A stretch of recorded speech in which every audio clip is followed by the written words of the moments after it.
Welcome to the Heartland Journal's Tennessee podcast with your host, Steve Abramowitz, editor-in-chief of heartlandjournal.com. Howdy, y'all. Welcome back to the show. I'm Steve Abramowitz, and this is the Heartland Journal podcast. If you like what you hear, please subscribe and pass it around. We only grow with your help. Thanks for doing it. On this show, we are focusing on our nation today with always an interesting person making a positive change in our community, where I interview people who are making an impact and are lovers of truth. Today, we are talking with a very special guest in studio, Gino Bulso, attorney and state legislature in the state of Tennessee, a member of the Republican Party. He represents the state's 61st district in the Tennessee House of Representatives, Brentwood, or what they used to call Midway. Hi, Gino. How are you today? Doing fine, Steve.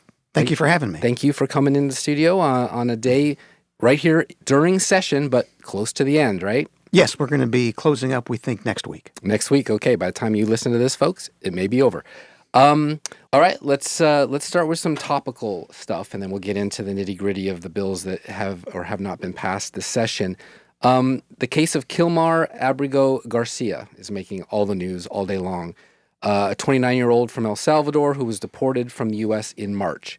Turns out that it was discovered that Biden's FBI ordered Tennessee Highway Patrol to release what they are calling Maryland Man, recently deported to El Salvador after he was detained in 2022 traffic stop on suspicion of human trafficking here in Tennessee. The General Assembly has not been particularly commendable in its handling of illegal immigration in the state, the press says.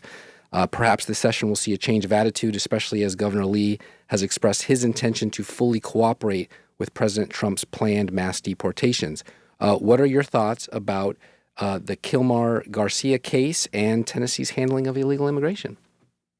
Let me take the second part of that first, Steve, if I could, because, part of our special session was devoted to illegal immigration. We had three focuses, the Education Freedom Act, illegal immigration, and then disaster relief for the victims of Hurricane Helene.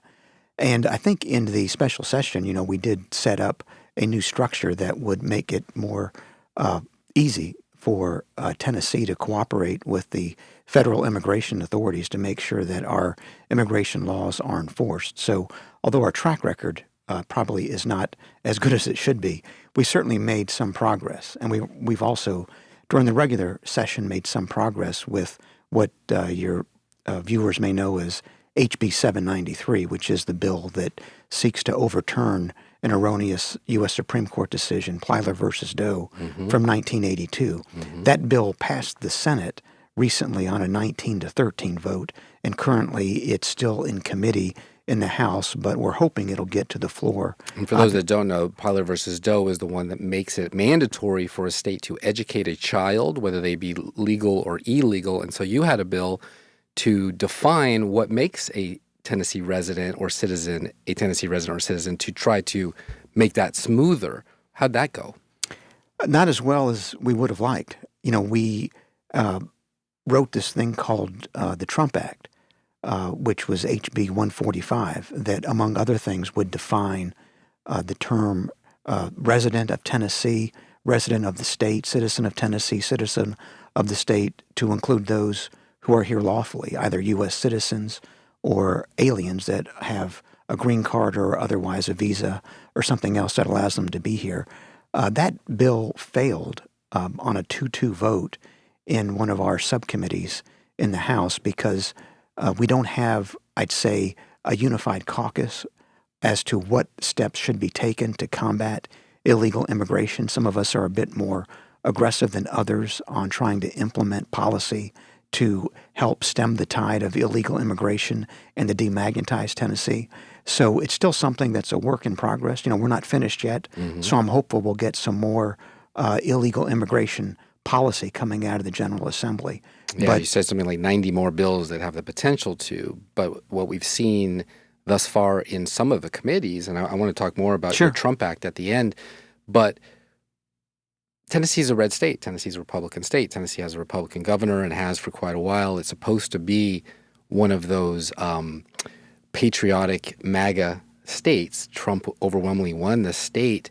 What do you think would be the reason why there were 2 yeses for that 2 no's, so a tie that I guess means it fails, and 3 people didn't show up.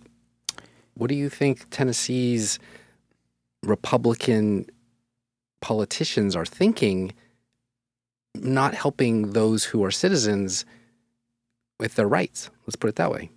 Well, first, I would say it might be better to analyze our caucus more in terms of conservatism than just party affiliation, because, we've got a supermajority in both houses, but we also have a spectrum of political philosophies ranging from conservative, admittedly, but to more conservative and then most conservative.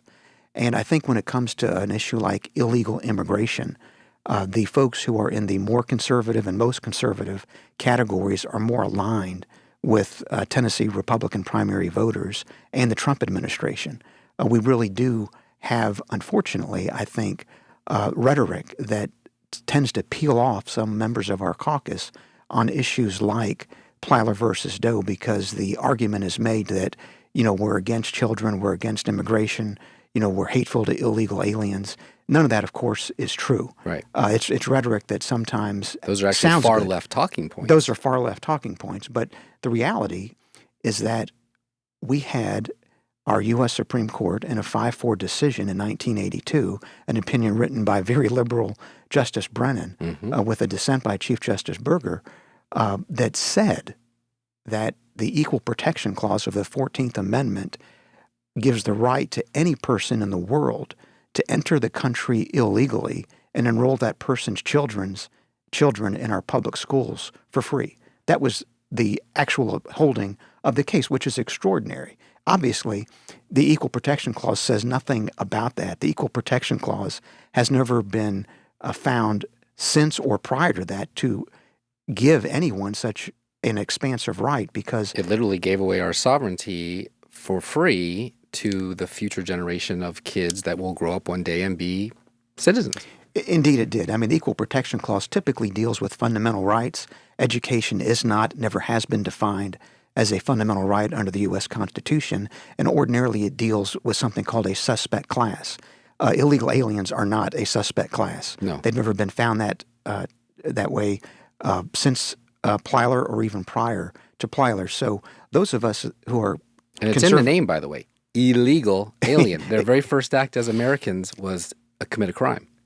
I mean, it is a crime under the Federal Immigration and Naturalization Act to enter the country illegally. That's not something that's capable of being disputed. So what we're trying to do is to reverse an erroneous Supreme Court precedent that both perverts the meaning of the Equal Protection Clause and, frankly, runs counter to the Federal Immigration and Naturalization Act. Which would be the first state in the nation, apparently, obviously, because federal law covers all 50 states. We would be one of 49 that do it, and we wouldn't, and then the rest of the states could come along too, and then we could actually have a illegal immigration law that says, no, we don't have to feed them for free, or we don't have to educate them for free. They should actually be deported. Exactly. But it failed. It failed on a 2-2 vote because, 3 of our Republican colleagues weren't there to vote, and whether that was intentional or not, I won't comment on, because seven members of the committee. Yeah, 2 voted yes, 2 voted no, 3 didn't show up. If one had, it would have been 3-2 or 2-3, depending on how they decide to vote. But it sits there, and so every day we have a situation like this Kilmar Garcia running around in the country with kids possibly in private or public school on the taxpayer dime. We all pay our property taxes. It goes towards that. There's a problem here. There's a problem. It's a mess. We've been left, certainly after the 4 years of Biden-Harris, with just a complete mess on the immigration front. Now, the decades prior to Biden and Harris weren't very good either, but we have a complete mess on our hands. And so you've got 2 competing interests. On the one hand, there's this concept of due process, and every person in the U.S. has a right to due process. That's written right into the 14th Amendment, which defines the term person more broadly than the term citizen. But the 14th Amendment says that no person shall be deprived of life, liberty, or property without due process of law. But on the other hand, we have an administration and an executive branch that needs to act aggressively to reverse the effects of these decades of illegal immigration. And so there's a balance there. And, without getting into the specifics of Garcia in particular, we have sort of a more general policy, I think, that we do want an executive branch that is strong on enforcement of our federal immigration laws, which is something that has been lacking. And obviously, the judiciary is there as a watch to make sure that constitutional rights are protected. But I think that's going to play out over the course of the next 4 years, not just in the Garcia case, but in many other cases. Yeah, and like anything in law, it's a precedent because he's a great example. He's here illegally. He's abused his wife, allegedly, and he was trafficking people. These are the crimes and drugs. And he's a gang member, MS-13, right there on his hand. These are the things that we don't understand as voters and citizens, why the Democratic Party would get on an airplane, fly down there to meet with him, saying that he needs to be returned immediately, and the Supreme Court would go along with it, although they said no, but they doing the same. You know what I'm getting at? Is that the point is that the magnets you mentioned are not being stripped away as we would hope when actually they're coddling these folks. And they're not good folks. I mean, we had the same Democrats who flew down to El Salvador voted 0 for the Lake and Riley Act, right? And so when we have Tennessee and they have an opportunity to look at an illegal immigration bill, because a lot of the people on the roads driving the commercial trucks are illegal on illegal alien licenses of some sort. That confuses me too. That bill last year failed to get rid of that. So what do you think you talked about the spectrum of the caucus, the Republicans. Yeah. Some are more progressive than others, and that's okay. That's their right. But what do you think they're thinking when they're not representing the safety of their own citizens, not only on the roads, but in schools? It's a good question. And, we've had those debates internally all session long. Mm-hmm. And there is, I think something of a split that you've seen in the committee hearings, not just on the Trump Act itself, but on this other bill that I mentioned, HB 793, which is just an attack on Plyler versus Doe. And the points that some raise are that, we shouldn't punish children for the fact that they were brought here, very young before the age of reason for any act of their parents. I mean, that's typically the argument that you'll hear those make who are opposed to actually giving school districts some authority about whether to charge tuition for those who are in the country illegally. There's also, some argument made that, look, even if children are here illegally, we need to educate them because we'll have other social problems that'll come about if we don't.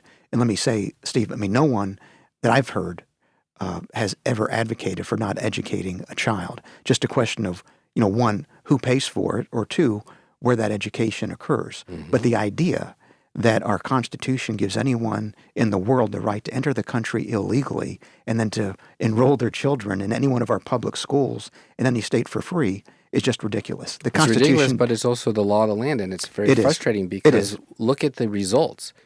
They say that this is a right, so they end up in the school. The schools are plagued with crime. They're plagued with drugs. They're plagued with gangs. The test scores are down, not up. It has become a adult jobs program. They hire 100% more administrators since 2000, and the enrollment is down because other parents are saying, I don't want my kid around that. Mm-hmm. They don't have enough translators for the 65 languages that have been coming in through the Biden administration's open border policy, as you say. And so it's sort of like one of these things where the liberalism or the progressivism of the education system in America was so generous to folks like this that we're talking about that they actually took advantage of it. And their own lawyers and their own NGOs decided we're going to allow that system to force them to take them, even though it's breaking the system. A little bit of, Saul Alinsky's or Priven, sure. Clower Piven flood the system. It's overwhelmed. The teachers can't handle it. They're all leaving. No one's getting educated, but yet we have to do this as a constitutional right to educate every child who ends up growing up to be whatever they're going to be, or maybe even go back home. Here's another one. You had a remittances type bill where they would at least tax the money that they were sending back to their country so that America would at least benefit in some way, shape, or form economically from the money that they were making illegally. That failed too. Why is that a Republican, progressive, middle of the road, moderate, Ford, Reagan type of policy as opposed to just common sense? Well, it is common sense. And, what I did with the Trump Act, or the Tennessee Reduction of Unlawful Migrant Placement Act, was to comprehensively address the effects of illegal immigration in Tennessee, because it included not just the citizenship piece, but also the remittance piece and the education piece. And, because all three of those were balled into one bill, it had to go through a number of different committees. And it first went to the banking subcommittee, Banking and Consumer Affairs. And that's where it got the 2-2 vote, which was a fail. And I don't think, Steve, that it failed because of the remittance piece whatsoever. We'd actually worked with some of the members of the committee on amending language to make sure that part of the bill was acceptable. I think when it got right down to it, the problem was still the education piece. That So folks it was a three-piece bill as opposed to a standalone. Exactly. And that wasn't the poison pill, let's say, for some folks. It was the education part. In the same session that Yes. they pass universal choice. Close. I mean, the universal choice was passed in the special session During the summer of last year as opposed to what we're in now. But they still during have to January and February. hammer out all the details, yes. Yeah. Okay. So why wouldn't they have gone hand in hand? And by the way, Trump overwhelmingly won Tennessee. Eastern Tennessee actually went for Goldwater. That's how conservative they are. And you wisely titled it the Trump Act, which you just defined.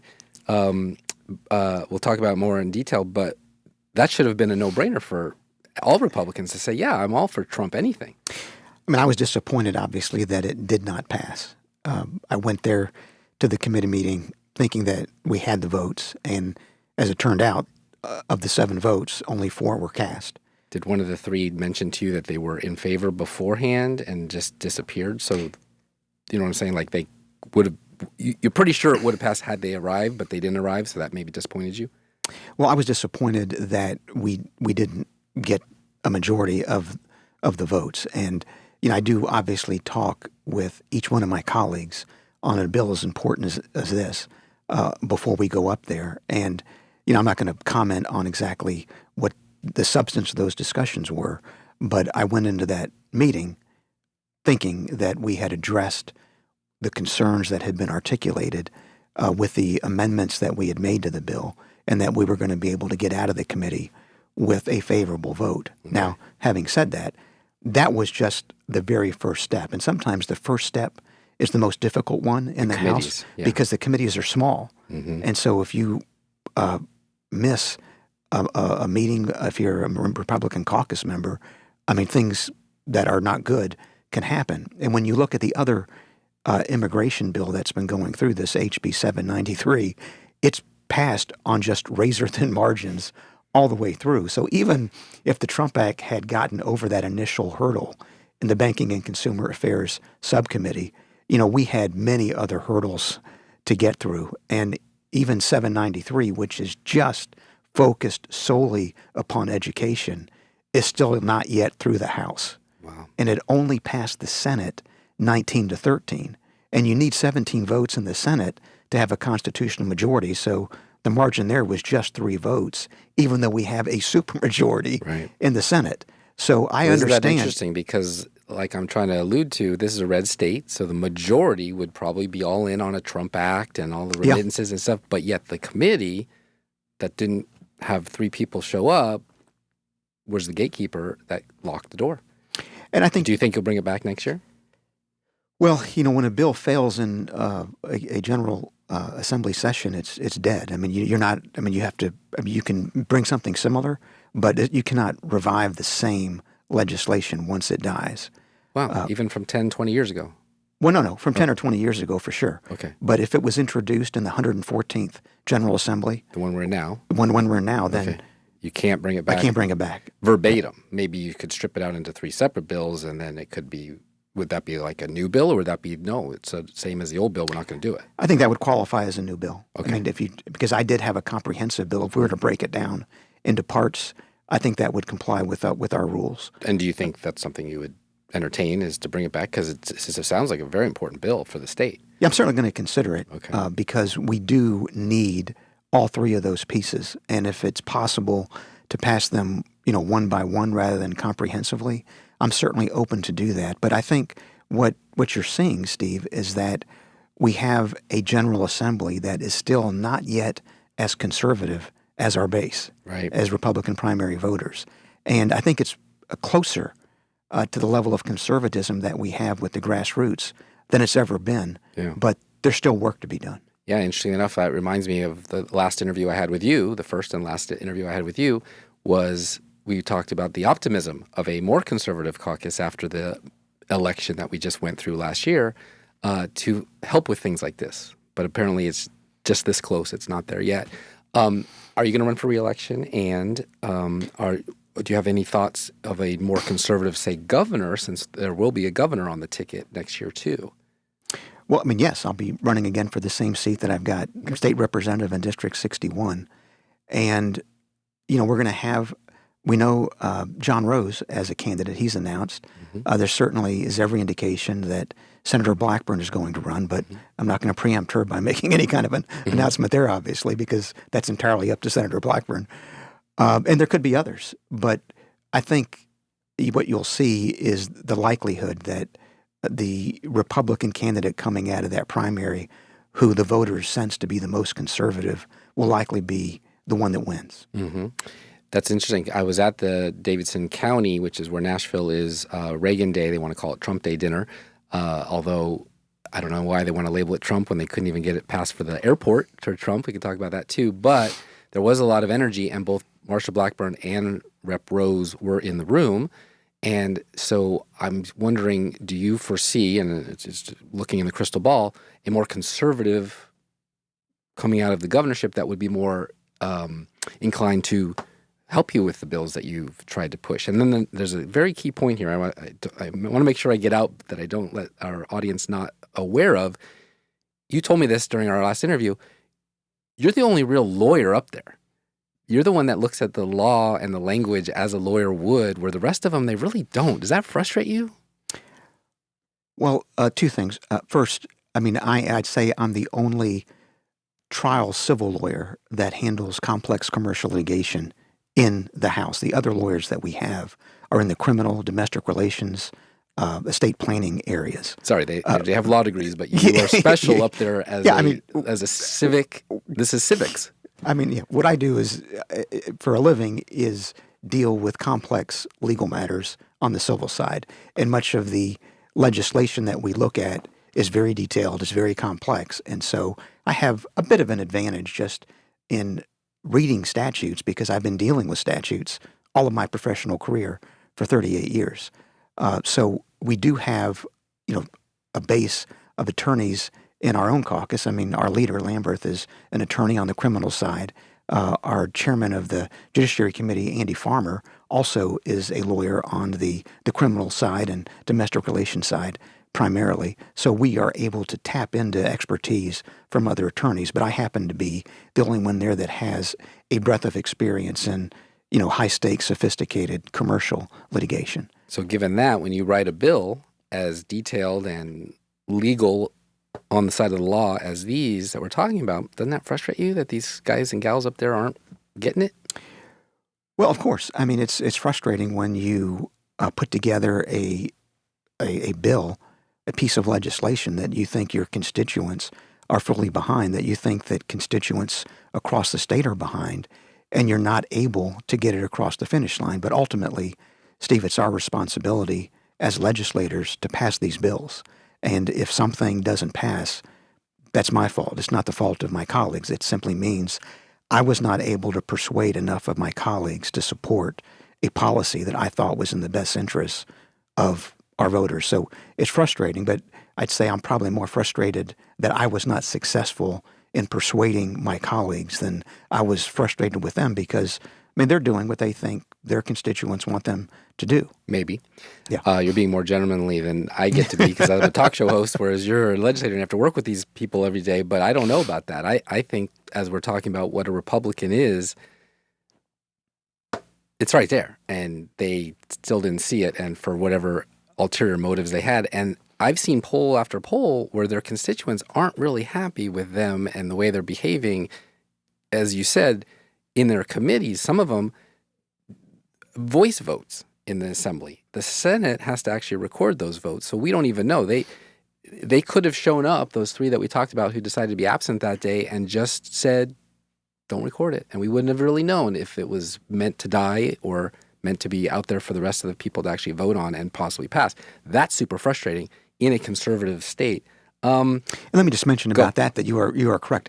Through the 113th General Assembly, in the House committee system, we had voice votes on ultimate questions, but we did install a new electronic voting system this year so that all of the final votes in every House committee, with limited exception with calendar and rules, are actually recorded electronically. So we know that's new for the 114th. That's new for just this year. So those three may have said, I don't actually want it recorded. I'm just going to hang out in the hall here. Okay, that's different. Yeah.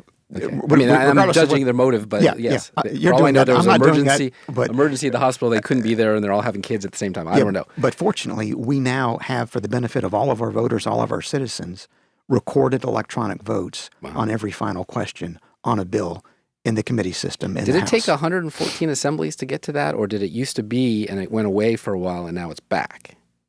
I think in the House, this is the first time this has happened. The Senate has had recorded votes, not electronically, but they've had roll call votes for a good number of years. Interesting. Well, hopefully that changes things for the better, because we have to go back home and say, yeah, I voted for that, and here's why.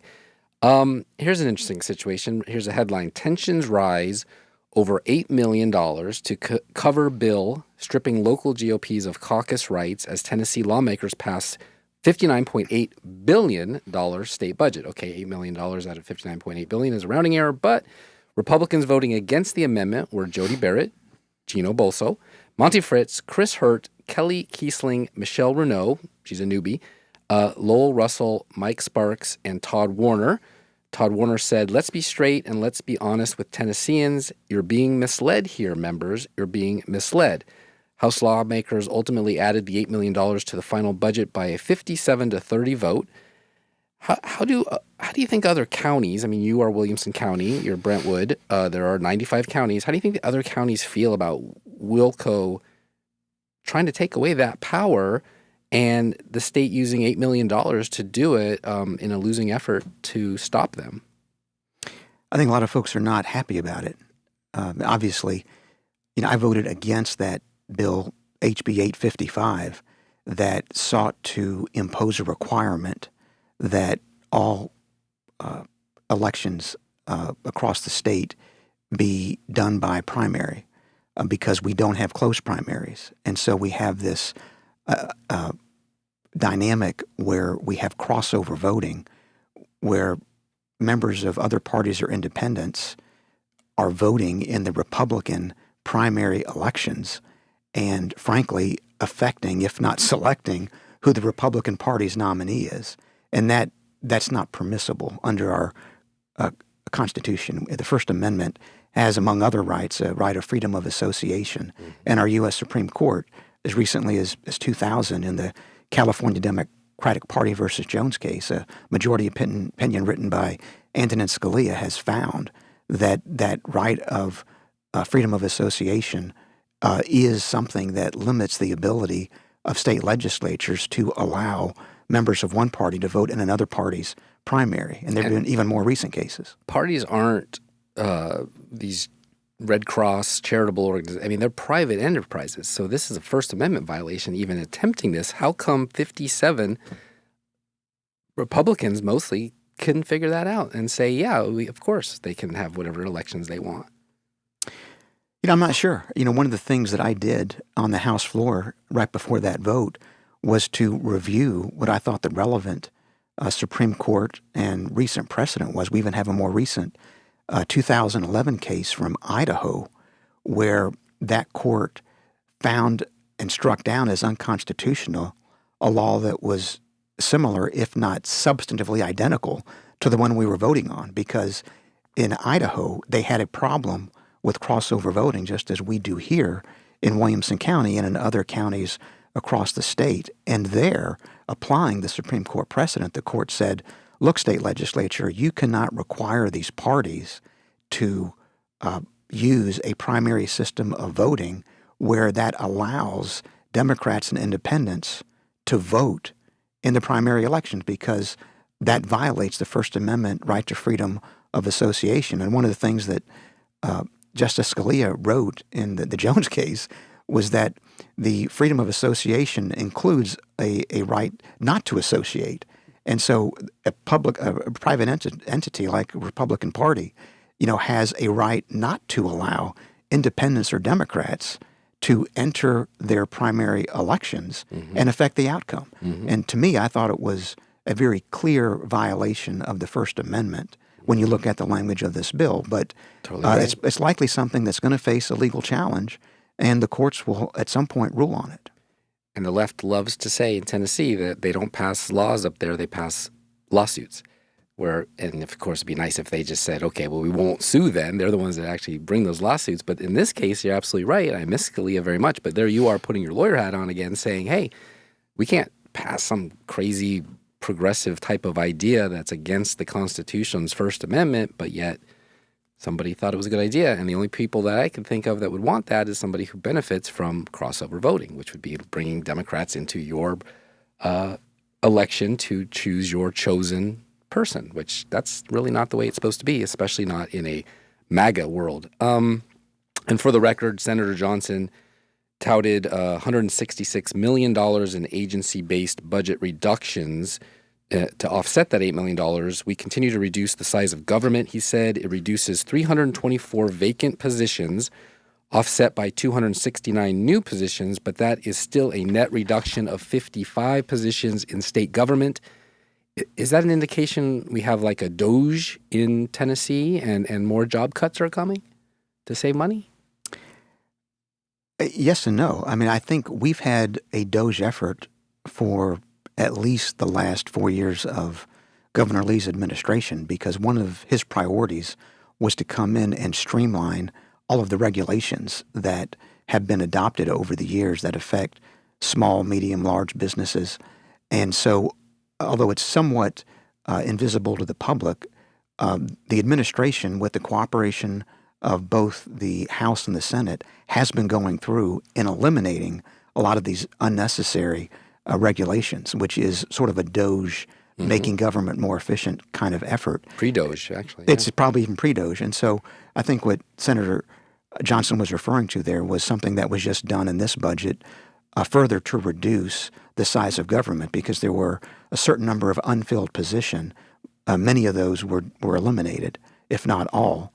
And then there were obviously some additional hires that give you a lower net reduction. But I think what we're doing in Tennessee has actually preceded what you see now going on at the federal level. So he mentioned $166 million of savings, but if the seats were unfilled, nobody was actually getting paid for those seats. But the net reduction of future budget line items, is that what that really is about? Because I don't understand the $166 million for empty seats. Well, likely there was already a budgeted expense for those 166 seats. So once they were eliminated, now those funds become available either to be returned to the taxpayer or to fund other budget priorities. Oh, that'd be nice. Okay. And the budget was passed by a 30-2 vote in the Senate, with Democrat Senator Charlene Oliver and Jeff Yarborough making up the no votes. Democrat Senator London Lamar was marked as present, not voting. So it's a quote-unquote Republican budget again for the next year. Let's get into some of these then. A bill allowing charitable organizations or non-governmental organizations to be held liable for crimes committed by illegal immigrants who receive housing assistance from the organization passed on the House floor on Wednesday. A bill creating the offenses of human smuggling, harboring or hiding, and assisting another in harboring or hiding illegal immigrants that are known to have illegally entered or remained in the country passed the Tennessee Senate by a 25-6 vote on Wednesday. I'm not sure what those six were thinking, but okay. Do you know if we have a large NGO illegal immigrant trafficking problem in Tennessee that these bills were trying to address? The short answer is I don't have any inside information. I mean, what I know is, comes publicly from the Tennessee Bureau of Investigation. So I don't have anything that I can really share this morning that would be in addition to what your viewers have already seen in So the press. the TBI doesn't meet with you individually and tell you what's going on and what we can do? Because we're supposed to have passed a bill that was supposed to report all of this, and I've only seen one so far. If there has only been one, there are more coming out, because we did pass a bill in the 113th General Assembly that requires the Association of District Attorneys to report those figures as well, Right. Both to the General Assembly, to the TBI, and then ultimately to the public. But the first bill that you mentioned, Steve, was HB 811 that Representative Rusty Grills is the sponsor. I'm a co-sponsor on that. And I was very much obviously in support of the idea that we should not give immunity to NGOs or even for-profit corporations for their conduct in assisting anyone in the country illegally. Because if an NGO or a for-profit entity or anyone really violates an obligation that they have, a duty of care that they have to a person who's harmed by an illegal immigrant, then obviously that's a duty that the person who's been harmed has a right to vindicate in court. Yeah, that would be basically legalizing aiding and abetting. In one manner of speaking. Yeah, I mean, if they're committing a crime and they're allowed to. The same thing happened with chemical companies, by the way, where they are trying to get immunity from any current or future liability for harm that their product causes.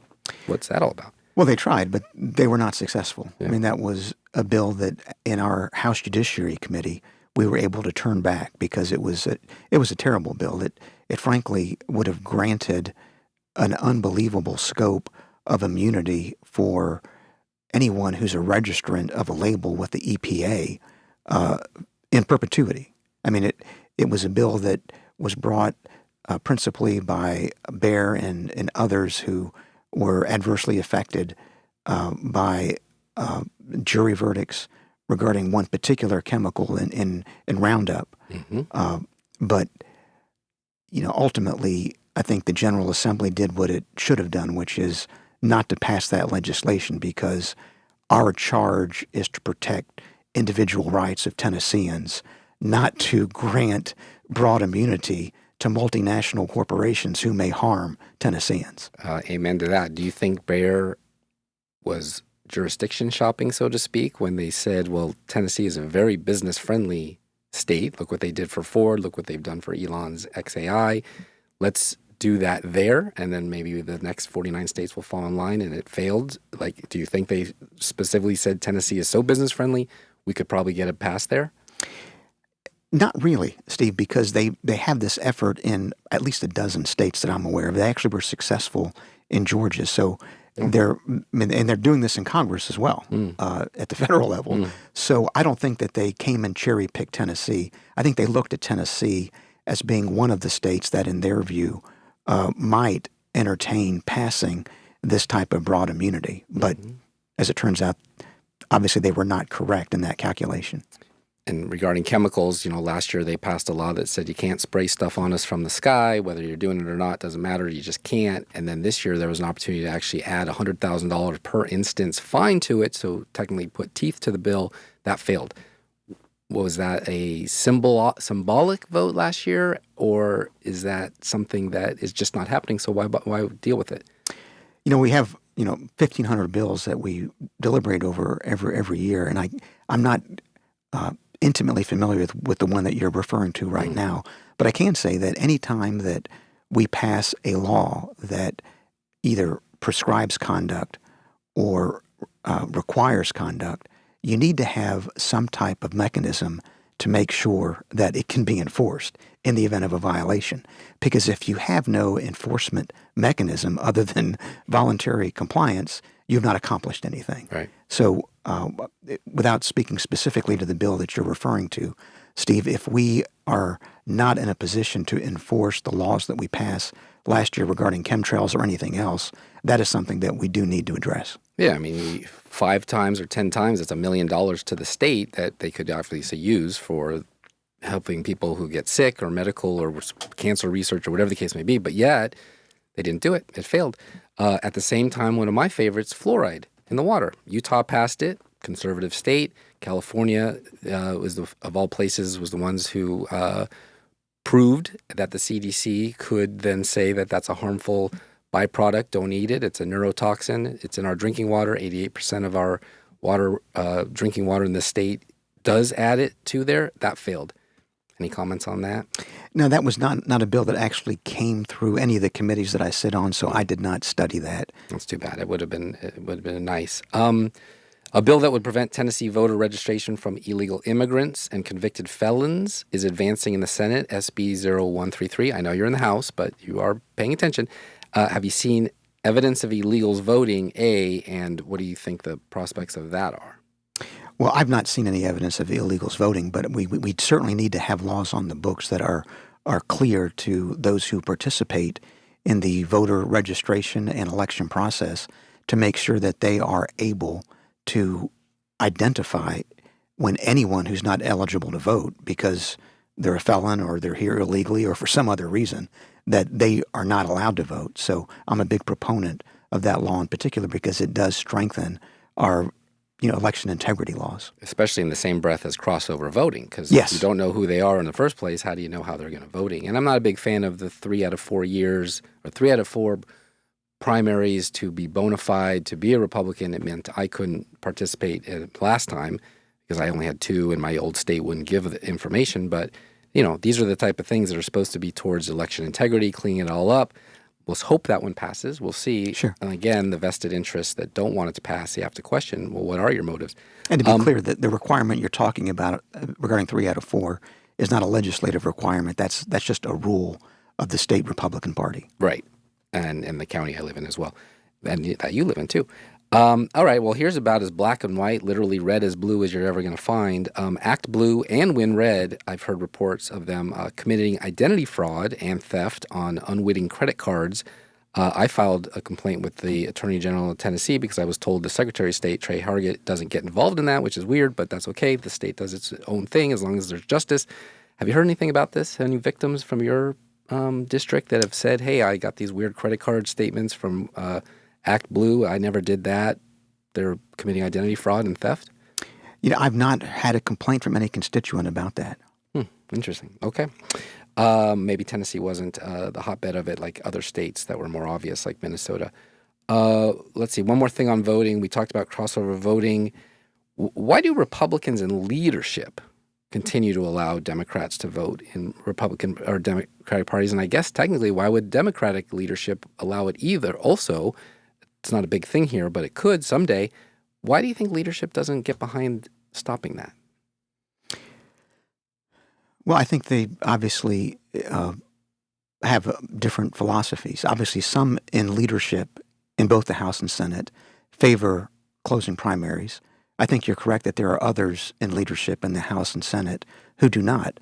And the argument that I've heard for not closing primaries is that, look, our current system has resulted in supermajorities in both the House and the Senate and a Republican in the governor's mansion. So why would we want to change a system that is delivering these kind of results? That's the argument. Spoken like a party that's only been in the supermajority for about 11 years, and prior to that, about 150 years in the wilderness. That's the counter argument. Yeah, well, that's not a good argument, counselor. It wasn't one that I was making. I was simply telling you what the argument is. Understood.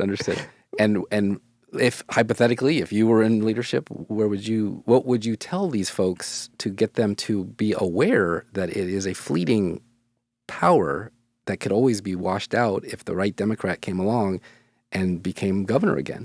Well, sure. I mean, I always start with the Constitution because as a legislator, we actually take an oath to uphold the federal and state constitutions.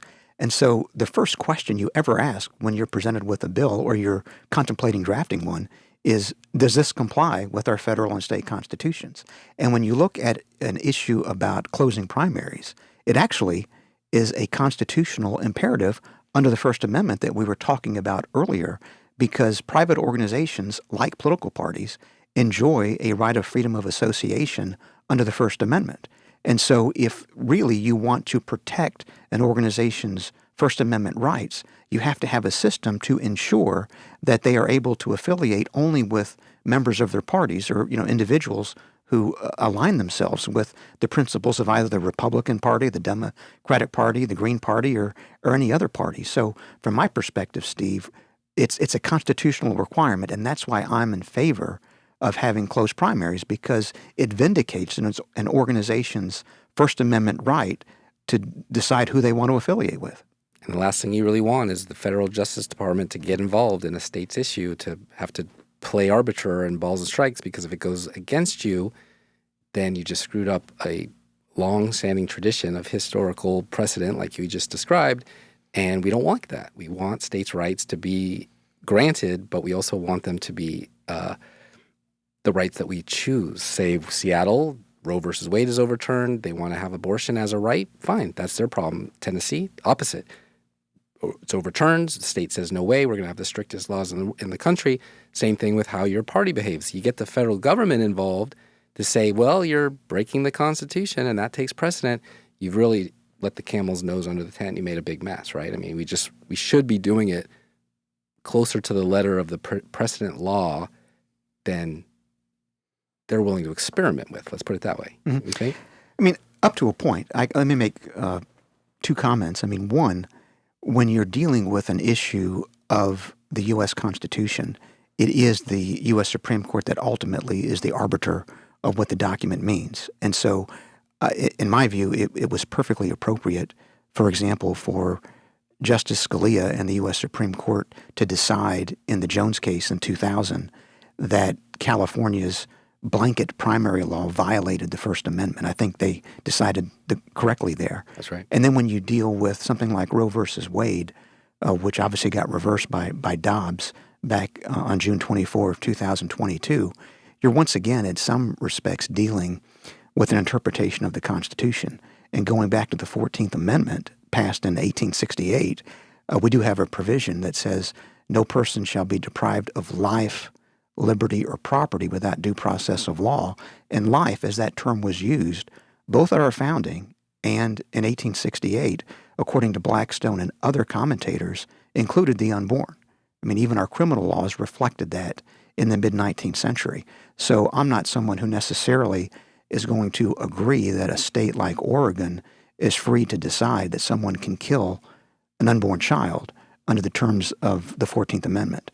I think a stronger argument can be made that life is used in the 14th Amendment includes unborn life. And at some point, and my hope is that the U.S. Supreme Court will address that issue and resolve that question. Mm-hmm. Mm-hmm. Life is life. It's pretty clear. Yeah. They must love you up there when you throw out dates and times like that, because I don't think most of them have it all memorized like you do. That's fantastic. So let's talk about HB 0327, sponsored by Rep. Gino Bulso, Republican, Brentwood District 61, selected 3 months with historical significance in America or Tennessee history and ties to one of the Declaration's core tenets.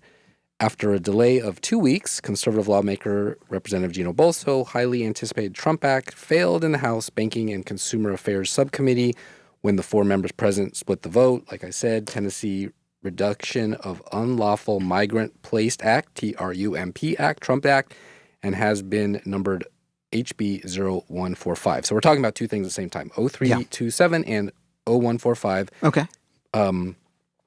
What are your thoughts on those two that I guess may or may not ever have to come back again in the future? Well, I mean, 327 is now passed both the Senate and the House. It's on its way to Governor Lee's desk for signature. So there's every indication that is going to be signed into law. Congratulations. Thank you. And the beauty of it is that, next year we get to celebrate the 250th anniversary of the signing of the Declaration of Independence. Yeah. And sometimes it's easy just to take for granted how brilliant that document is, particularly when it describes certain of our unalienable rights, chiefly among them, life, liberty, and the pursuit of happiness. And I thought it was appropriate, given that we're going to be celebrating the 250th anniversary of the signing of the Declaration next year, to designate in Tennessee the months of June, July, and August as months of life, liberty, and the pursuit of happiness, because those really are our 3, you might say, fundamental, unalienable, God-given rights, because life is the right that precedes all others. If you don't have life, obviously nothing else matters. Liberty is second. That's because if you're not free, nothing, very little matters. Not only not free, not born. Not born. You can't get liberty if you're dead. That's right. And then pursuit of happiness just, I think, accentuates sort of the classical understanding that Jefferson and our other founders, all of whom were classically educated, understood about what happiness means. And it really means, the freedom to act in accordance with virtue.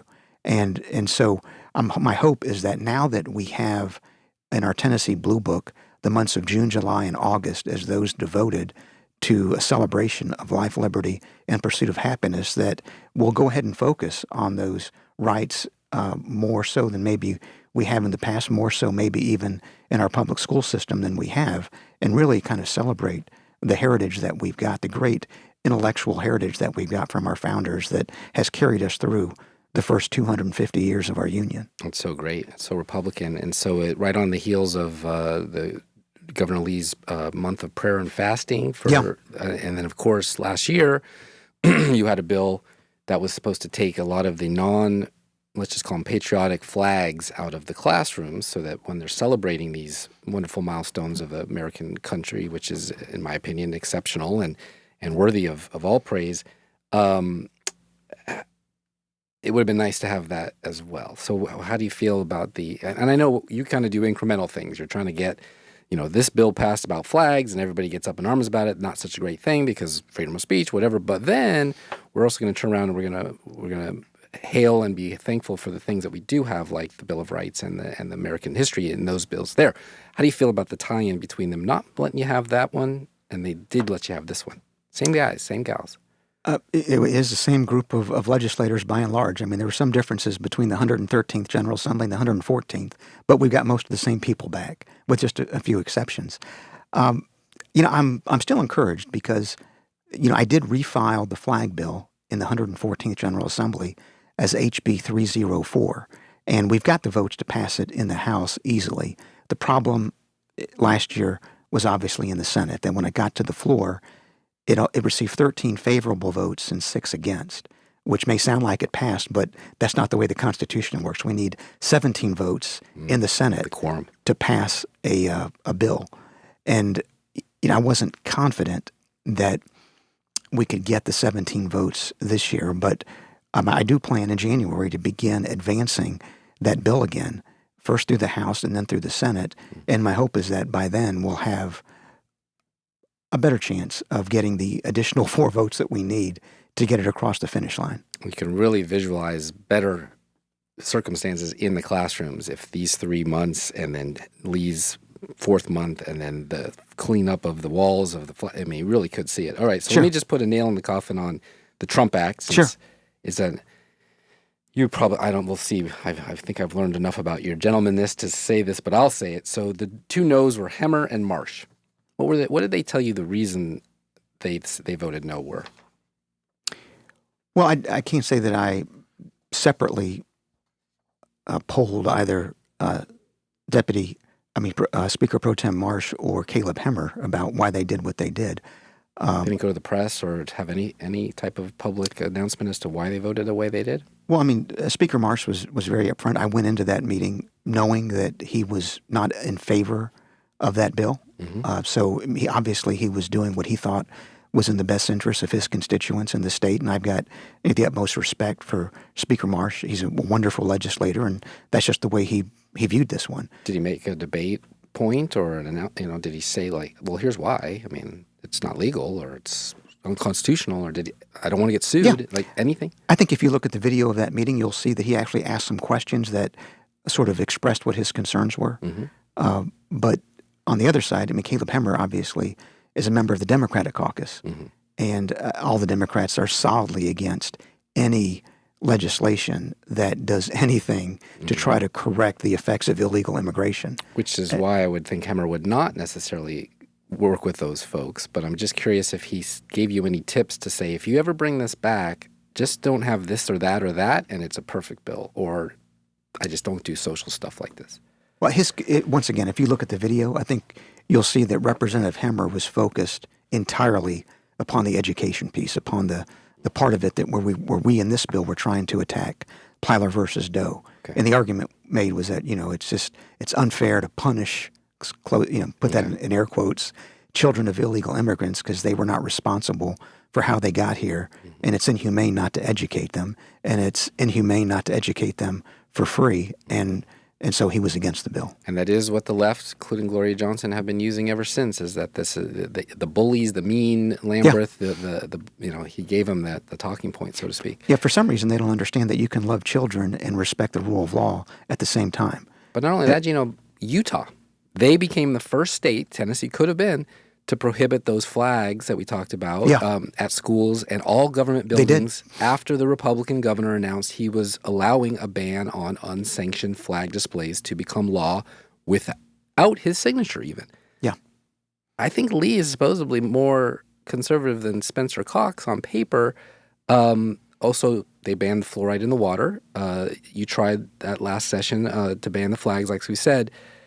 How do you feel about the argument against the flags, and did Utah think it was a good idea and Tennessee just didn't? I mean, they get to vote nationally for Republicans too, right? So I'm trying to make the case that that's a red state, we're a red state, same law.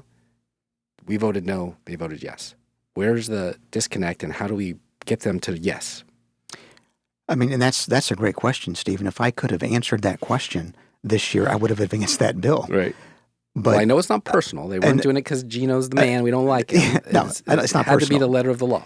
It's not personal, but, once again, sometimes there are arguments that are made that resonate with members of the Republican caucus, either in the House or in the Senate, that I don't think ultimately are valid arguments. And the argument that you get sometimes against the flag bill is that it's unconstitutional, that it violates a teacher or an administrator's or some person's First Amendment rights of expression to put a pride flag or a Black Lives flag mat up on their desk or on the wall.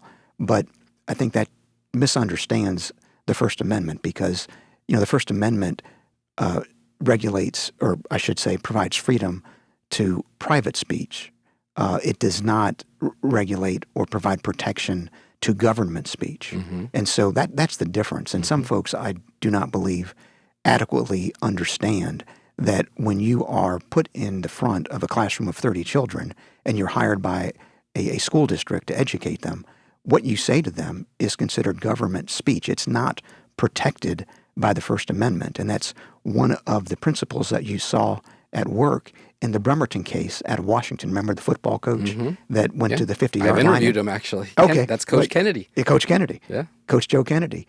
And the reason that the Supreme Court found that his speech could not be prohibited is because he was kneeling by himself on the 50-yard line of a football field, and it was not part of his duty. So it was private speech. It wasn't government speech.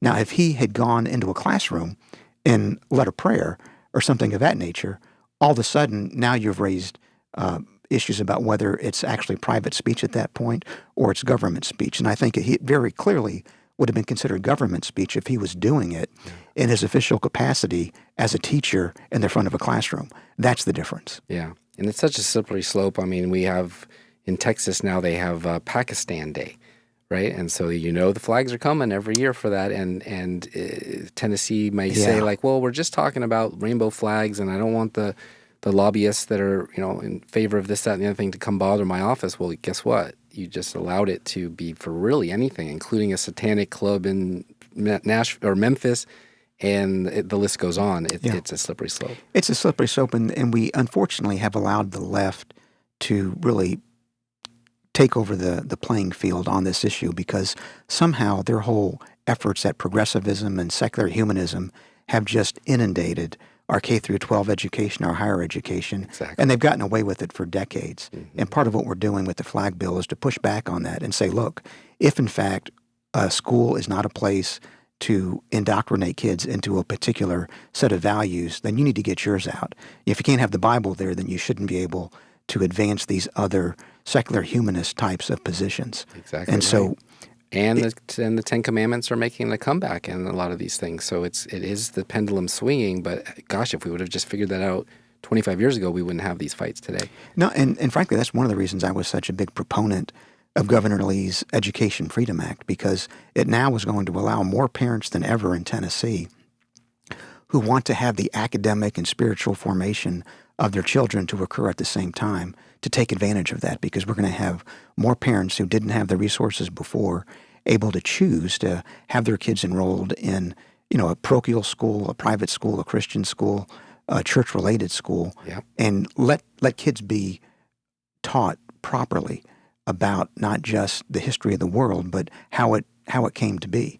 And I think when you look at some of the social ills we have today, you can trace a lot of it back to taking per out of schools, which the U.S. Supreme Court did in the Engel versus Vitale case back in, I think it was 1963.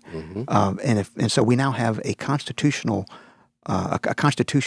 acceptable way of allowing parents to use public school dollars to educate the kids the way they want to be educated. Now, if those school boards and supervisors would just get out of the way and allow it to happen, and then, of course, the enforcement to actually make it happen, and the hiring practices of these teachers, that we could actually do something. So it's a first step. They're draconian laws. They call them bully laws. If we don't like them, we don't. But we shouldn't have to have them. It's like you only punish your child after they steal candy from the cookie jar or after they break the vase, not before.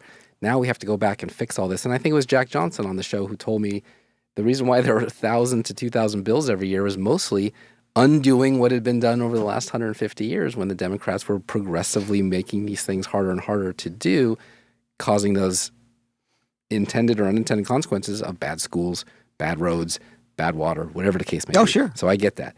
On Tuesday, April 15th, the Senate passed SB 0519, which would require that foreign purchases of Tennessee land be reported to the Commissioner of Agriculture with failure to report, resulting in a civil penalty of up to 25% of the property's values. There you go. You need teeth in your bills. Bill to remove fluoride from drinking water, we talked about, failed, as did penalties for any reported chemical spraying from the airplanes. That failed, although last year the bill passed that made it illegal to do it, just without penalty. Do you think we'll see more bills with teeth like that? Maybe they learned their lesson with the airplanes. Or, why would a bill like 0519 pass if you lumped them together as like, well, this is a Republican platform issue, real estate, keeping our state. Where's the disconnect between the things that they don't get, like clean water, and the things that they do get, like you can't sell our real estate to China?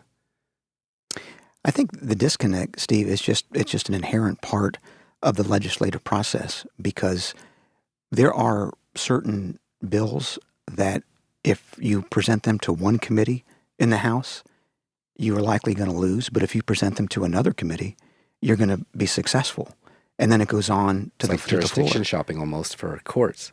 Well, committees are made up of different groups of legislators. And so, is there a disconnect? Well, in some ways, it's inherent in the process because we have a committee system. If you got rid of the committee system and literally, and I'm not advocating this, but if you literally just took every bill. I might be advocating. Okay, maybe you I know where you're going. If you took every bill and just put it on the floor, let then you would see less of what you would define as a disconnect. Yeah. Because you would have the entire body voting on it. Yeah. And you nailed it. It's a bottleneck. The committee, which is the first step, should actually be maybe the third or fourth or not at all, because they're in the way of all of these wonderful bills that we're talking about, including yours. That's an argument that can be made. Holy smokes. Well, look at that. We just solved the problem in Tennessee, and it's 200 years old. A resolution banning statewide property tax in Tennessee is one step closer. This is huge for Brentwood. Sure. To a vote on the House floor after receiving unanimous support in the House Finance, Ways, and Means Committee on... You're not on that, are you? I am not. You're not. Okay. That was Monday of this week. Already passed the Senate floor by a 26-5 vote, so obviously this is popular. Tennessee remains one of just 5 states... I'm segueing to my issue now. No cap on property tax increases. Only 5 states allow it. No cap. But it's the counties that get to decide the rates on property. Rutherford, they raised it 16%. According to Tax Foundation data from 2021 and 2022, Davidson County saw a 13.5% Tennessee raise. Our Tennessee comptroller, Jason Mumpower, he told the Tennessee Lookout he's pushing a plan to increase the frequency of county property reappraisals to more closely match market values. So that's like log into Zillow, put in your address, send it in. Property values go up, tax revenue obviously goes up, and states are appropriators. They need money. We have a sales tax here, not an income tax. Where else are you going to get it from? The Shelby County Assessor's Office recently announced that residents should expect a, quote, substantial increase in their property taxes for 2025. The city property tax will increase by 18.2%, and that's on top of the market value increase that you're just going to get for fees, Mayor Paul Young said. Do you think Tennessee needs a California Prop 13 style statewide property tax, which, if you don't know what that is, it's a cap frozen at current levels and only allowed to rise by, say, 2% a year to control these counties and cities who have abused their right to do it by hiking overnight? People like me from out of state are like, what? All of a sudden, you made your plans for retirement and you got 26% more property taxes you didn't expect. That would leave just Maine, Connecticut, Hawaii, Maryland, very blue states, and then for some reason Kansas also doesn't cap. Well, I'm going to say two things. One, I am a proponent of the constitutional amendment to ensure that we never impose a statewide property tax, because I think having our revenue come from the value add or sales tax has proven very successful. And obviously, we did away with the income tax, more than 20 years ago, the tax on personal income. So that bill is going to be read, I think, for the third time in the House on Monday, and I expect it to pass overwhelmingly next week. And so it will likely be on the ballot for the voters during the gubernatorial election of 2026. So the voters actually get to decide whether we, by constitution, ban a statewide property tax. We're simply facilitating getting it on the ballot. And then secondly, when you have rising property values, that does not necessarily mean that the government needs more money to operate. And so where you have rising property values, then you sometimes will need to decrease the property tax rate to make sure that real taxes do not go up, because the mere fact that property values increase does not mean that we should increase the size of government. In fact, quite the opposite. If the economy is doing well, often we can reduce the size of governmental programs to make sure that we're getting the most efficient, lean government possible. I've never seen a property tax reduction on real estate in my lifetime. Maybe that's something that could happen, but the capping idea that would blanket the entire state so a Rutherford couldn't do 16%. They can only do 2%. That's 8 years and one overnight. You don't think that's a good idea like California did, which was the economic miracle of that state. Everything else went to hell, but the real estate market stayed up until they burned it all down. It's a slightly separate issue, but yes, I would be in favor of capping those increases in property taxes. I just think sure. the mayors and county councils have abused it. And so therefore, the only way to remedy that, like we talked about with all these other things, is the state has to come in and say, you can't do that anymore. You can, because you have to grow 2% or some inflation number, but not.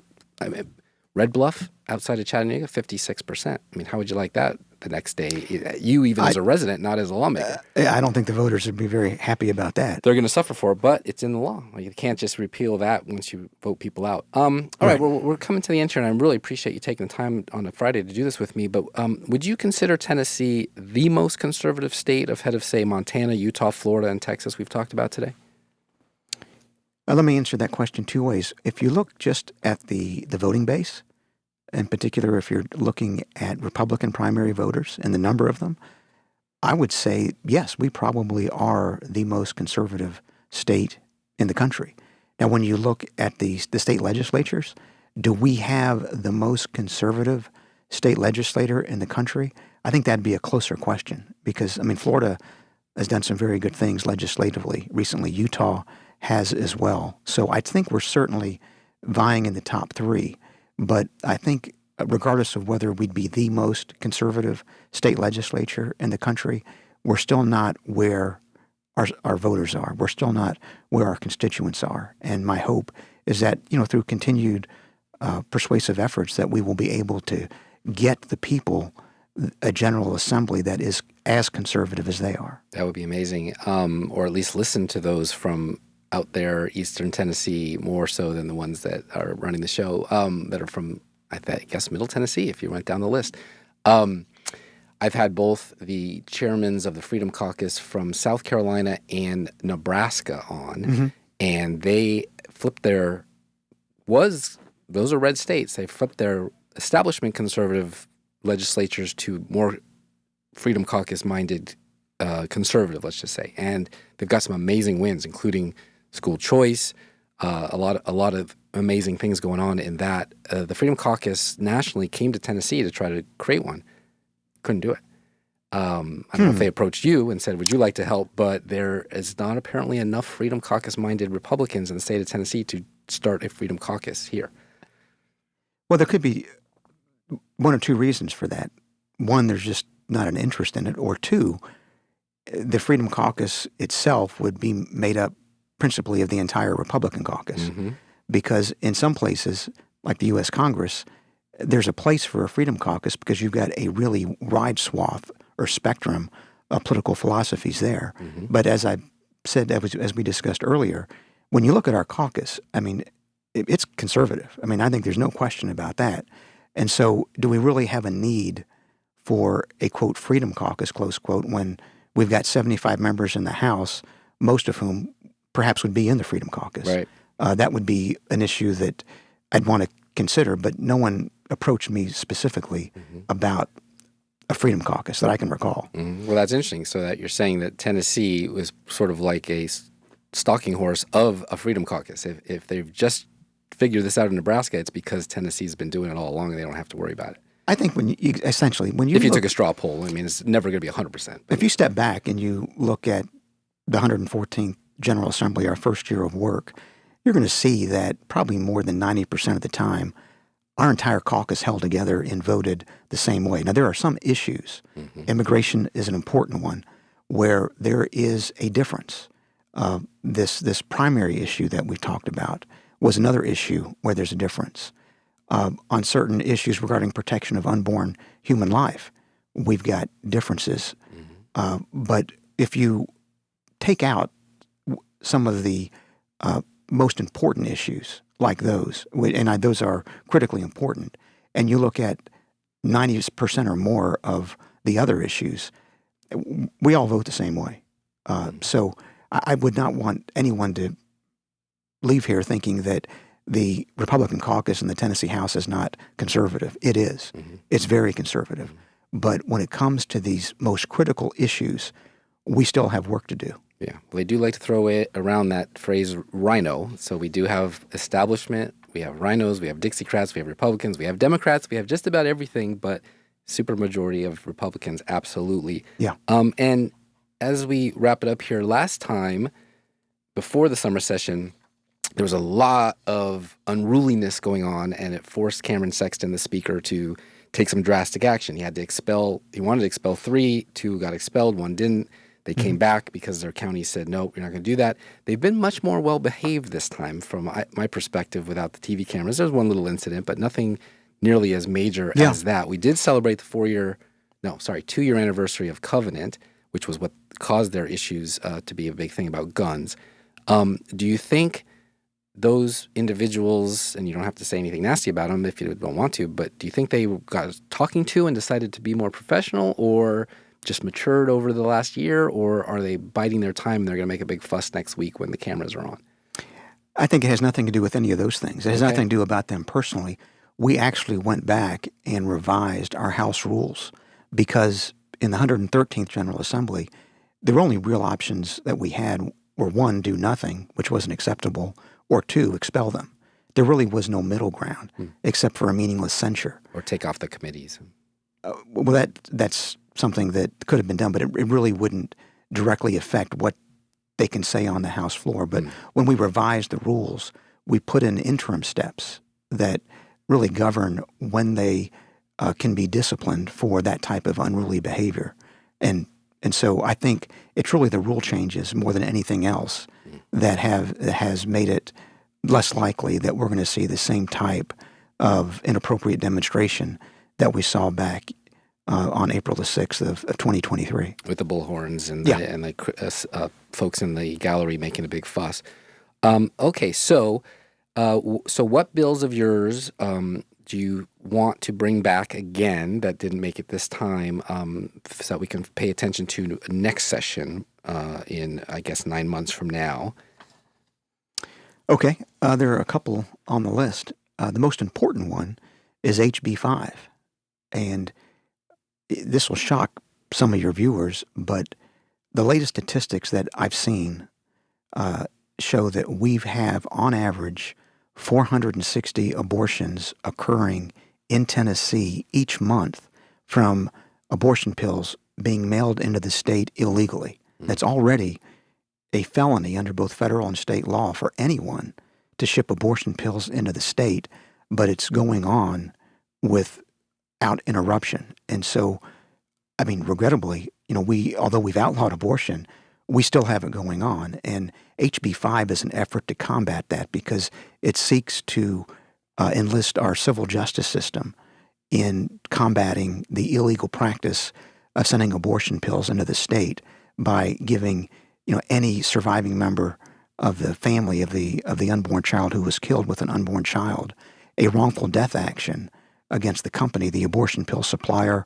or whomever it was that sent the abortion pills into the state, and providing strict liability and a damage award, a statutory award of $5 million, which that bill, a version of it, has already passed in the Senate.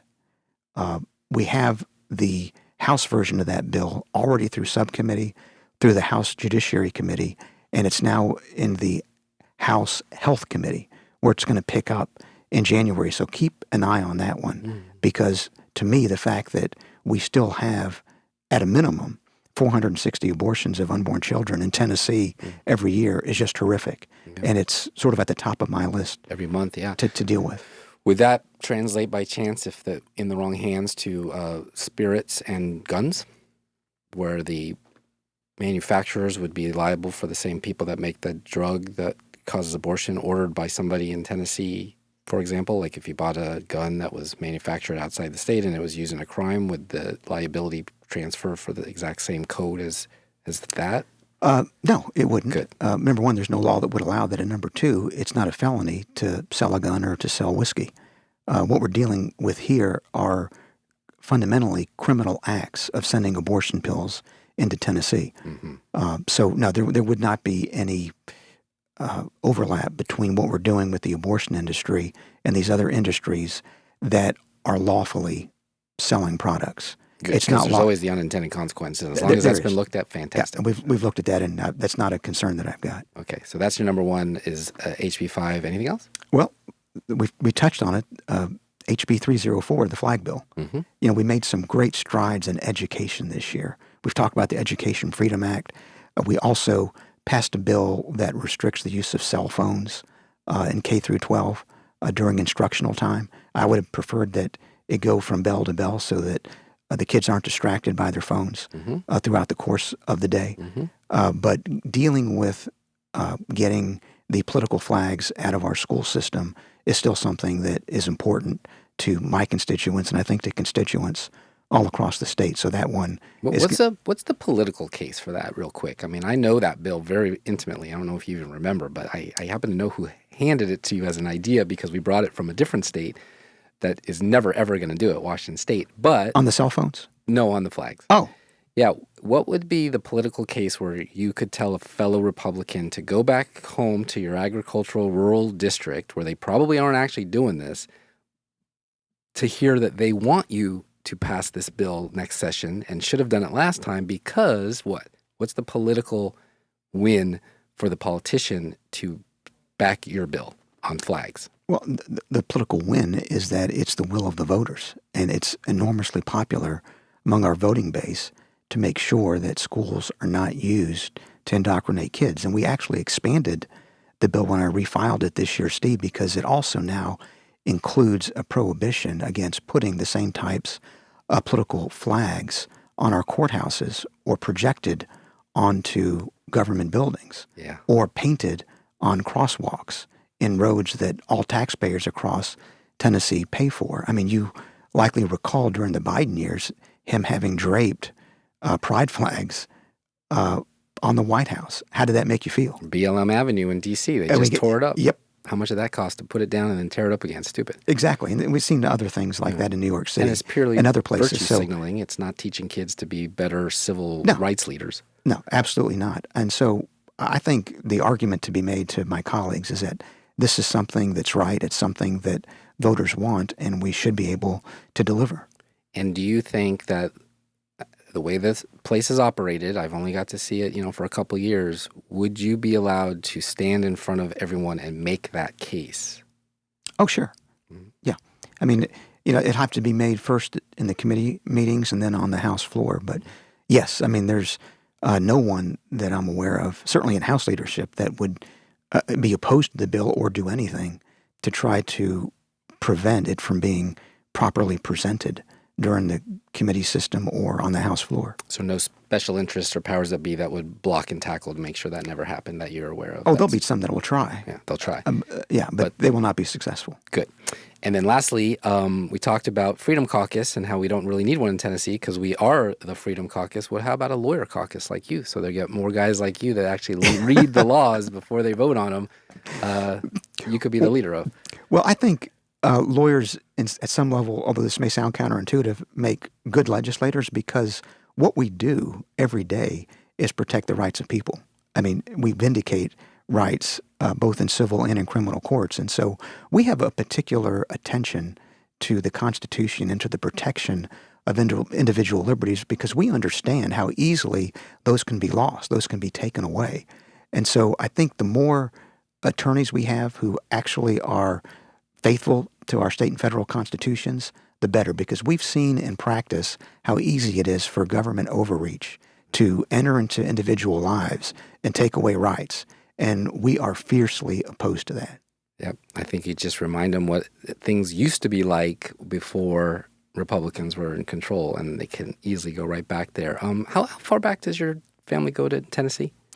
Well, we moved here in 1986. Okay. So about 39 years now, not quite 40. Yeah, but you have those values. You want to keep Tennessee. Yeah, we've had all 5 of our children born here. All 8 of our grandchildren have been here, so we've got some serious roots. Serious roots. All right. Well, I want to thank you again for your time for a second time coming on here with us, and we will see you again hopefully soon. My pleasure, Steve. Thank you. Sing a song about the heartland, the only place I feel at home. Sing about the way a good man works until the daylight's gone. Sing the rain on the... That's it for this episode. Thank you, Gino Bulso, for trying to pass things like the Trump Act to keep Tennessee conservative, red, and MAGA, which isn't easy in this era of rhinos and progressive Republicans, but not in Tennessee. God bless. This is goodbye for now. I'm your host, Steve Abramowitz, editor-in-chief of HeartlandJournal.com. See y'all next time. Peace in our time, and definitely, always, glory to God. Happy Easter. He is risen. Yeah, I've been dreaming of the wild, wild plains, walking where the pine trees dance. Heartland Journal Podcast is the media property of HeartlandJournal.com, where you can find news stories, commentary, and content serving the heartland of America. Any views or opinions represented on the podcast are personal and belong solely to the creator and do not represent those of the people, institutions, or organizations that the creator may or may not be associated with in professional or personal capacity unless explicitly stated.